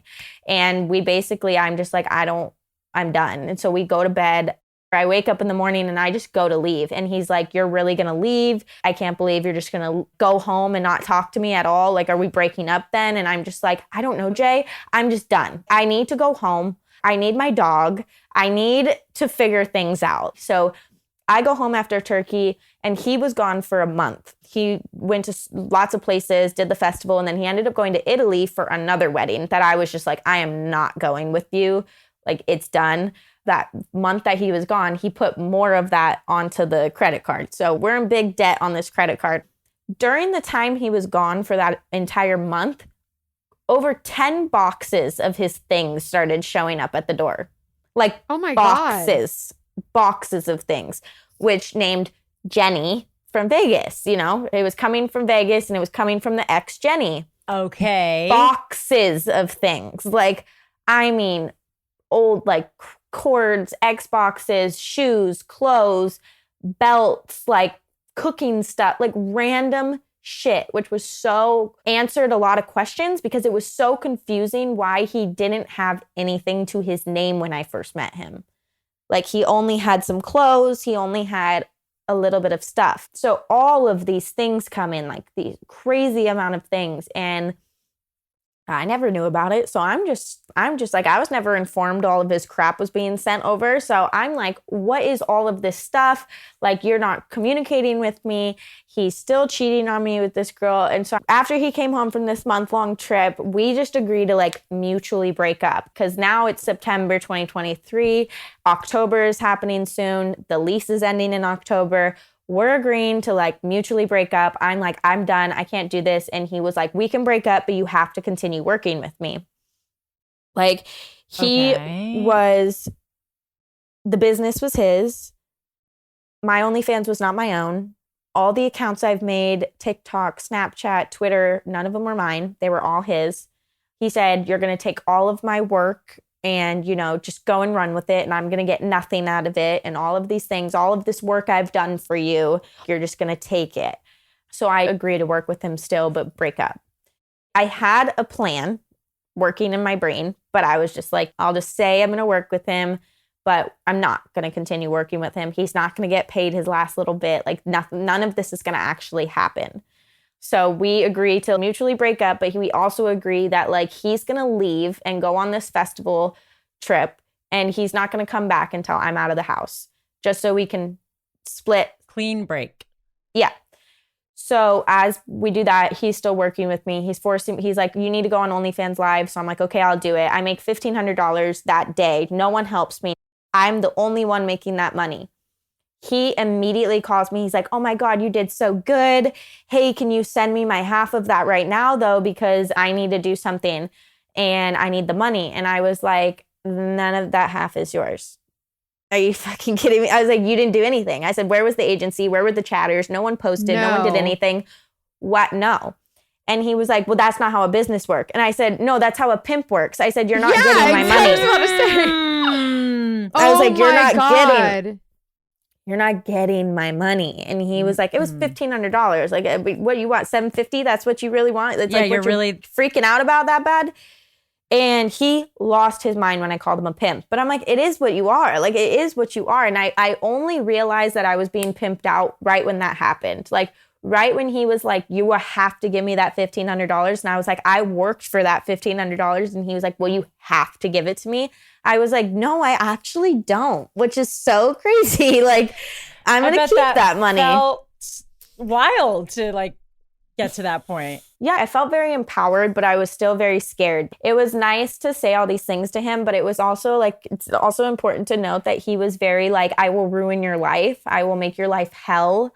I will fuck your life up, basically, if you mess with me. Yeah. Like, he was very... And that's at every step. Like, that's something it's easy to forget as you hear the story in a 1 hour, 2 hour podcast episode, is like the fear that you're constantly living in. Yeah, no, it was a fear of it was constantly fearing him. And so that same night we're fighting, I'm calling him a pimp, whatever. I'm like, I'm done. I go to a bar. I'm with my friend. She's visiting me. I'm like, let's just go get a drink. Like, I'm sick of this. I followed this guy that he'd been a good friend at the bar. Like, he kind of like, he keeps you safe at the bar. He's like one of those guys that like kind of protects you from the weirdos. Kind of like a brother finally, feeling. I was like, finally, I'm single. I can follow him. Like, he's a cool friend. Like, cool, whatever. I don't have to deal with, him yelling at me. Oh my God. Immediately, I think I followed him for 2 seconds before Jay texted me like, oh, I see what you're doing. You did all of this to follow him. Like, this is what you wanted, like all of this. So as he's saying all this, he is blowing up my phone, calling me a prostitute, calling me a slut, calling me. Oh my God.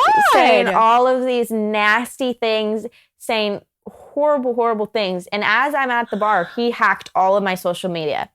He hacked my Instagram, my Snapchat, my Twitter, both of my TikToks. And I'm getting all these notifications like account. He's hacking my iCloud. He's reading Does he have your password, or is he getting into it? You don't know. No, I don't know, because he's sending me word for word messages that I'm sending people. And he's like, yes, I'm reading all your messages. He must have done that when he hacked my computer a long time ago. Which also reminds me to mention that I just found out that he's been tracking my AirPods since I don't know when. Oh my God, the AirPods. AirPods. I went to like switch them to my other phone, and it was like j@gmail.com has this location. Oh my God. And so I'm like, well, damn, now he knows where I live. Like, that kind of sucks. I didn't even think about the AirPods. Holy shit. The AirPods are, everybody, after you're finished listening, go through and see what locations are shared with who on all your devices. Let's just do a little Seriously. sweep. I didn't even think of it. Well, I didn't either. Like, I would have never thought to check unless I just like switched my headphones that one day and Apple told me, So after he hacked all my things and he was reading my iCloud and all these things, I went to bed. I wake up and my entire OnlyFans is wiped. Like, the entire thing, everything is gone, all the posts, and it has fake scam artist on the top and says, the location is anyone's bed because I'm desperate. And it says, my pussy's for everyone. Oh and he my just God. plastered it everywhere. He sent messages like, make sure you unsubscribe and screenshot all your content, because when I delete my account, you'll lose everything. So he's basically telling everyone to take my content and unsubscribe after. So I wouldn't have the subscriber and everyone would go and then everyone would still have my like free content, whatever. And he did that for like 4 days where I would delete everything, try to log him out, and he still would get in. Somehow I changed the password in email 18 million different times. I ended up having to put like two-factor authenticator like through a password and all this crazy stuff just so he wouldn't get in. And he just kept doing it, saying all these crazy things, sending out mass messages, just trying to ruin my life like he told me he was going to do. After he wipes my OnlyFans, I block him everywhere. Everywhere he texts me, I block him. He started texting me on Instagram. He texted me on Facebook. And he texted me on even our shared notes. We had shared notes, like planning trips together. And he messaged me like, I need you to text me back. Like that. Like he was just trying to text me on anything harassing he had. You. Yeah.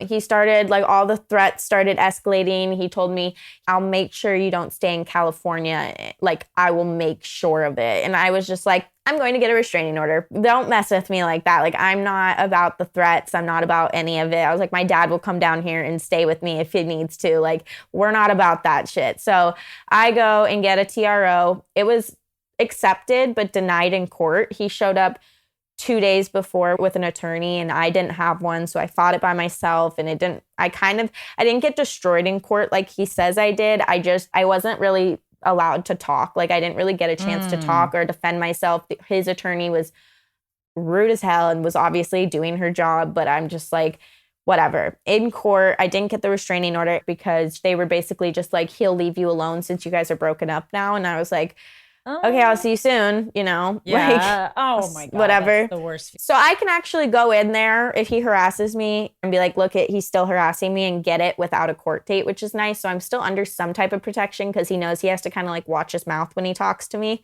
But he has like emailed me several times after the court date. And this is recent. I mean, this is now, a month. It's been a month since my last email. And then also he emailed me today. So, he's still going. He's still alive and psycho. Yeah, exactly.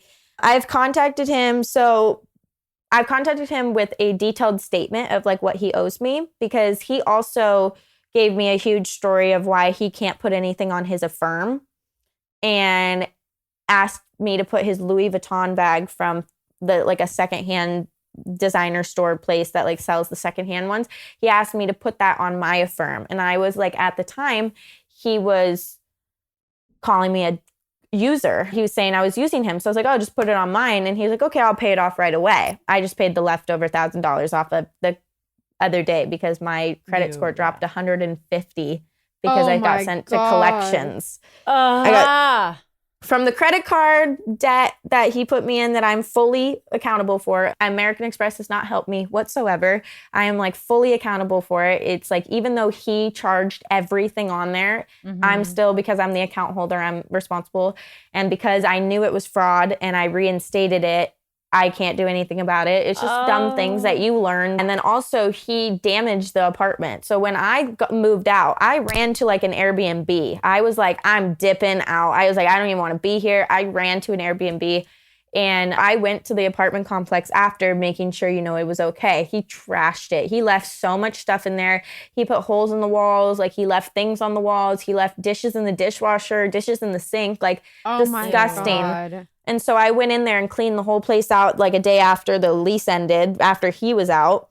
And we still got charged like $1,000 in damages. And we also got sent to collections for that because I didn't pay, because I was like, I'm already paying for so much. Like, hopefully he'll pay, but he didn't pay. So then I went and paid it. So yeah, that's like another $1,000, another $1,000 for his Louis Vuitton, and $80,000 from all the OnlyFans stuff he took from me, and another $12,000 for the debit or the credit card he put in my name.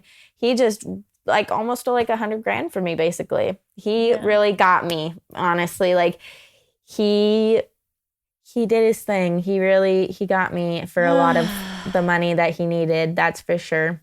Yeah.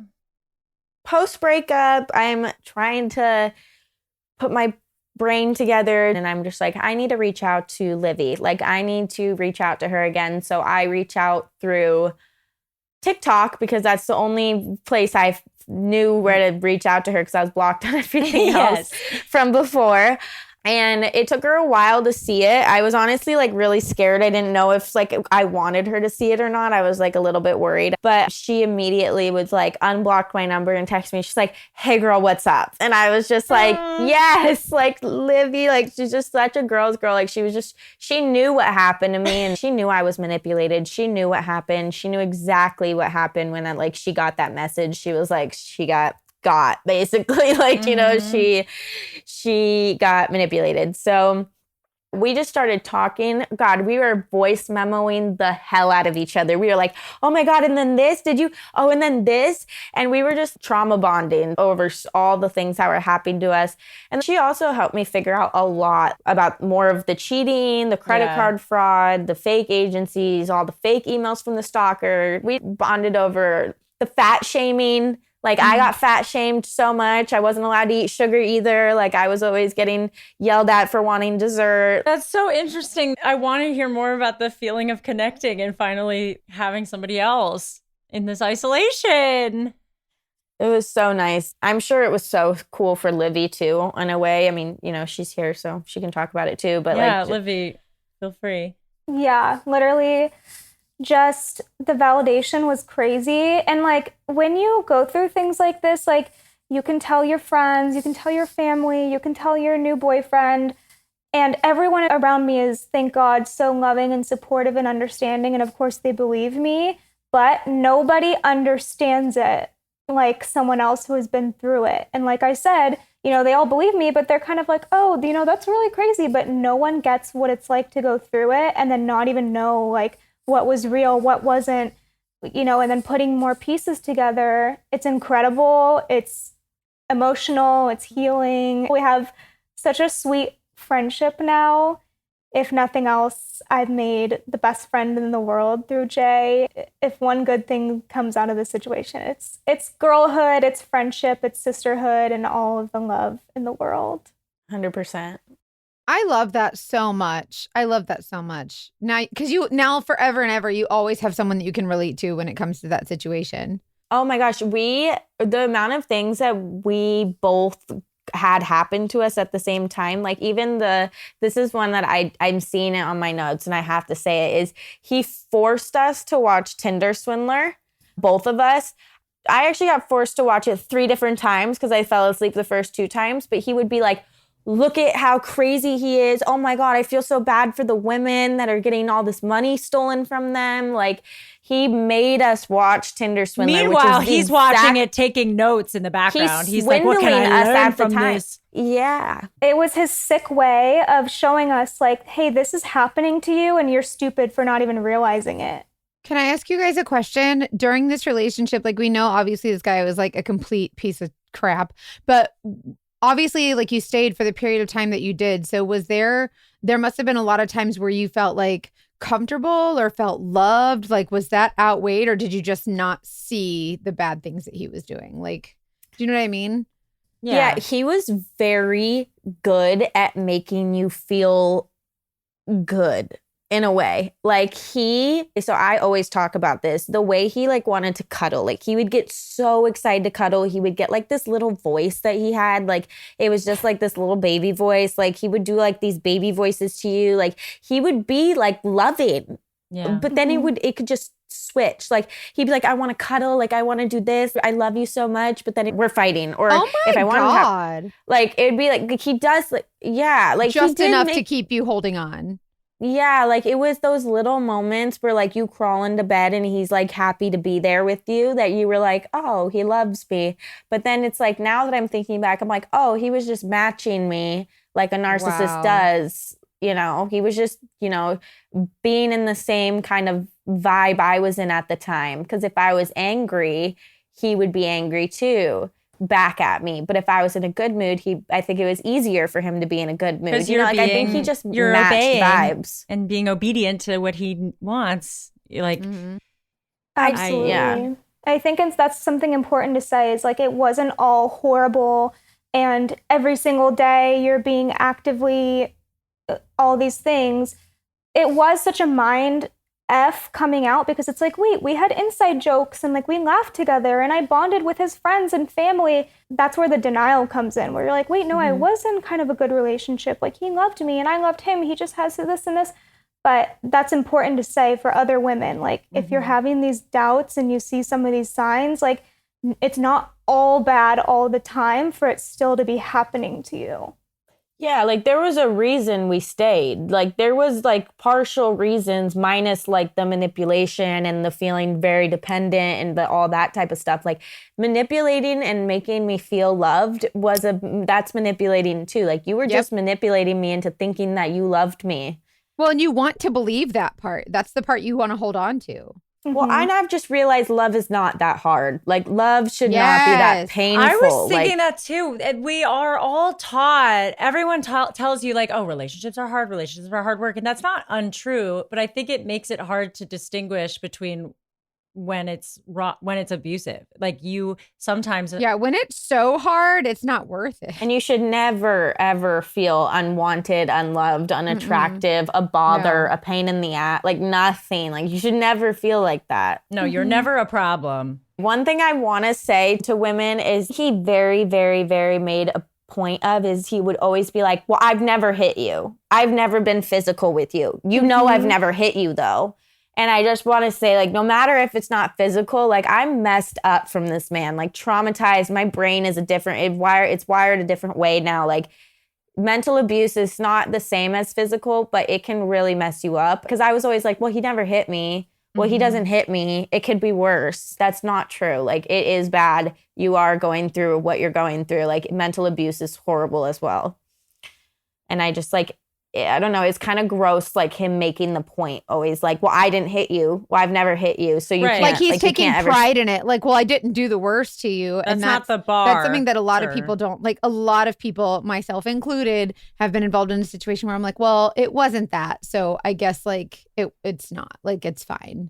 Yeah. And if anyone's saying that to you or using that as a way to diminish what you're going through, then that's what's so hard is that you don't feel like I have that concrete evidence all the time because it's not as concrete as that. Even in court, the police officers are like, well, did he hit you? And I'm like, well, no, but he did do a lot of other horrible, scary stuff. So why does it have to be physical always? But I feel like he's too smart to be physical in the way of he knows he'll get caught. Because if you say he mentally or emotionally abused you, all he has to say is nuh-uh. Like, you know what I mean? Like there's no bruising, so there's hard. No physical evidence. And that's where they use that manipulation. I'm so sorry that happened to you guys. I'm really glad that you guys came together and stuck together. And it sounds like you're still even going through this now. And so I feel like you guys having each other, it sounds like it's really helping you through it, right? Well, yeah, 100%. I mean, I feel like I'm a huge reason why Livy is even on the way to getting her little restraining order right now. I don't know if you want to talk about that, Livy, but like he's still doing crazy stuff to her. And I feel like I've been influencing the like, go get him girls. Like, well, how nice that you can learn legal, like from each other's legal experiences. Yes, exactly. Absolutely. Yeah. So in December of 2023, this last December, he had reached out to me saying, you sell your pussy on the internet. You're so disgusting. Your parents pay for your entire life, which is false. I own my own company and I'm completely independent, loser, Slay. Period. But saying all of that disgusting stuff. And because I'm sure it was prompted because he gets like hate comments on TikTok and girls talk about him on, you know, those Facebook pages. And he just can't fathom that anyone else knows that he's so horrible other than us. We're talking about the pages that are like, are we dating the same guy and stuff like that. Yeah, he'll get posted on it and then blame us for it, even though there's more people wanting to know what's going on with him. Exactly. And so I obviously ignored that once again, blocked that number. And just as soon as a couple weeks ago, I get a random ad on Snapchat and it's his full government name. It's his username that I know to be his username. It's his Bitmoji. And I get a message saying, you must miss me so much. You're obsessed with me. You watch everything I do. And then attachment, a porn of myself and him that I didn't know was being filmed. And this is from like 2021 before we were even official. And that was my moment. Like, I told my parents everything. We have an attorney on retainer, and I'm currently suing him, taking him to court for a temporary restraining order, hopefully get a permanent. There needs to be criminal charges. That's where I'm at with that. So he has a lot coming for him. Get ready. She said, get ready. For real. He has bigger fish to fry than reaching out to Chloe for who knows what. Yeah, now he texted me today saying he has pending legal action against me, and I gave him everything he needed to continue legal action. And I'm like, okay, let's see it. Like, you're about to get sued by me. You're about to get sued by her. So where are you going to get the third attorney fees? Like, you have to pay for mine too. Like, you messed with the wrong bitches. Yes. I mean, like I said earlier, he has good taste. That's the only good thing about him. You are both amazing. And I hope now you have us too. Like, Molly behind the scenes and Mackenzie and I, we're like hyped up. Like, all right, we're invested in these cases now. I want to get updates, and I don't know if there's any way. We're on the early stages of thinking of how dating detectives can help support people like you, because it needs to be easier to access like legal information and representation and get these fuckers. I know. You're already doing a huge thing though. Yeah. You're already doing the biggest thing by giving us this platform to talk about it.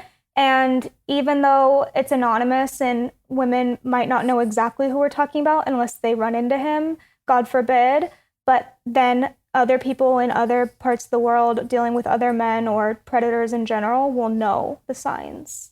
Also, if somebody listening thinks they're talking to this exact person, if you reach out to our email, investigate@thedatingdetectivespodcast.com, or DM us, if you say the name of the person and it's this person, we can connect you to Chloe and Livy.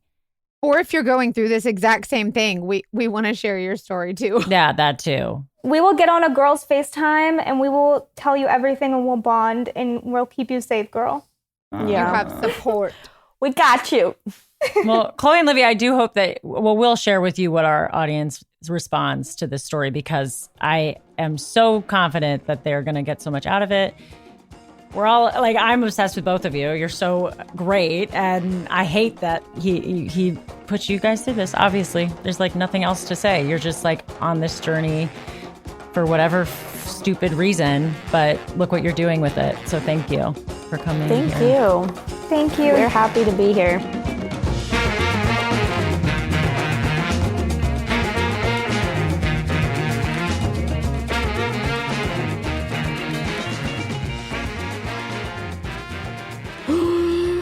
That was crazy. I'm so mad. Like, I'm fired up. I know. And the sad thing, and also it's bittersweet. So that's the end of our episode, but that's not the end of the story.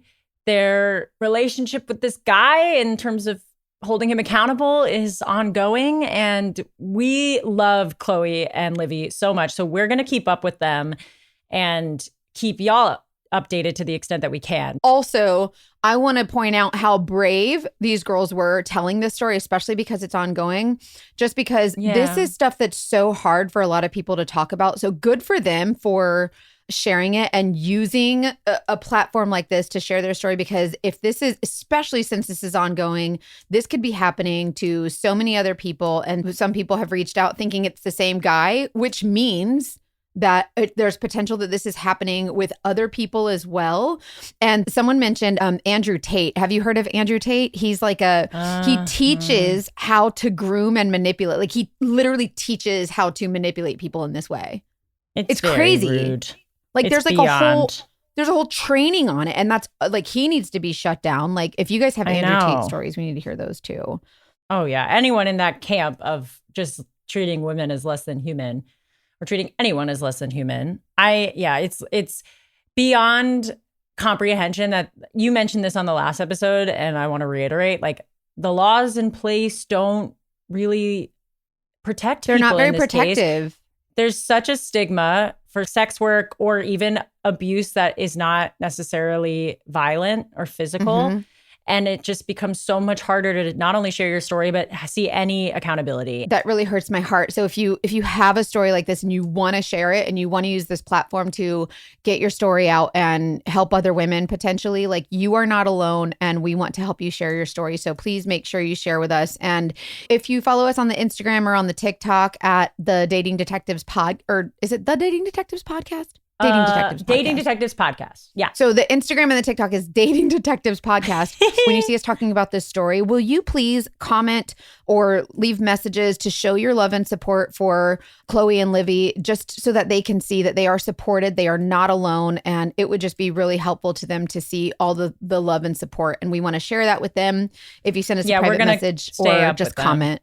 Yeah, we want to keep you updated especially because it's ongoing. So we'll do our best to keep you updated. But this is awful, like such an awful situation. And we've actually gotten a lot of messages too that say, oh my gosh, like, thank you for talking about this because nobody talks about it.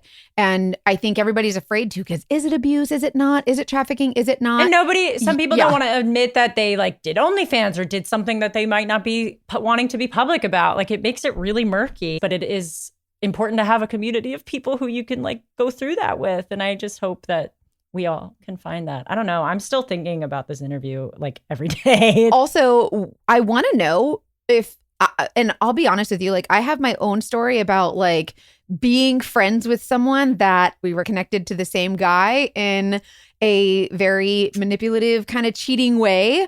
He totally lied to us both. But I want to know who else is out there that has stories about, like, are you friends with a woman who you met friends through with the a other guy woman? Yeah, friends with the other woman. We want to know if there are stories that you have where you're actually friends with the girl who maybe your boyfriend or husband cheated on you with or whatever. Like, we need to know those stories. We've had this happen in episodes before where two people have become friends and come on to share their story. The Jekyll and Hyde episode was a really good one if you didn't listen to that. But the camaraderie of people who can be stronger after both being manipulated by the same person is a really weirdly beautiful part of it. And I've said it before. The one good thing about these guys is sometimes they have really good taste in the women or the people that they fuck over. Yeah, and I want to tell my story too. And I think I'm gonna ask my friend if she wants to tell her side of the story too. So I want to see if I can get her on. Yeah, that'd be cool. So we have you guys, to do that. If you have a friend who is the other woman or something like that you want to share, like, please let us know. We would love to hear your story. It's interesting that there's not like a gender neutral phrase of the other woman. Like, we're just so used to it being a man like cheating on two women. You know what? That's so true. And it could be the other man. If you're a dude and you're friends with the other man, like, yeah, please let us know. We're really interested in telling those stories too. Like, we love this platform because of how many people have come forward and said, oh my gosh, you guys, this episode really helped me because I didn't realize this. Or we recently had a woman reach out who said, oh my gosh, like, I was manipulated in this situation. And because of this, one of the episodes, I realized I needed to trust my femtuition, trust my gut. And immediately I was able to shut it down. And she immediately realized because she heard one of our episodes. And I just thought that was really cool. So that's kind of why we're here. Like, I love that. I love that for everyone. If we can be even the tiny part of making people trust their gut, then that's all I want. It's really special. And if you guys feel it in your heart to reach out and show your love and support to Livy and Chloe, you can send us a message or comment on our social medias about it. They're in the and comments. We'll make sure, it's anonymous. Totally, they can read it. You can totally share your love and support for them. They would really appreciate it. The one thing I was going to add is that we mentioned our lawyer, Leslie Barbara, not our lawyer, but our friend who is a lawyer who has been on the podcast, is delayed. Like, we had to postpone it, but she is going to give us some insight about this case and cases like this so that we can have more information about, what someone can do in this. She's a very highly sought after attorney. So no wonder she's so freaking busy. But if anyone has questions, like legal related questions, big deal celebrity clients. So that's kind of cool. I know. Thank you so much for your time. Leslie. We got you. Thank you, Leslie. But yeah, let us know if you have any questions for a lawyer about this, because it's a whole different set of skills that she has. So we'll talk to her, and we just want to hear from you. Oh, email us. Say the email. Do the email, because I always get it wrong. Do the email, Hannah. Email us at Investigate at thedatingdetectivespodcast.com. Your stories, your thoughts, your questions, your concerns, anything, reach out to us. And then we're on all the socials at Dating Detectives Podcast. We love you guys. And thank you so much for listening. We'll see you next week. Trust your intuition. Bye, Mackenzie. Love you. Bye.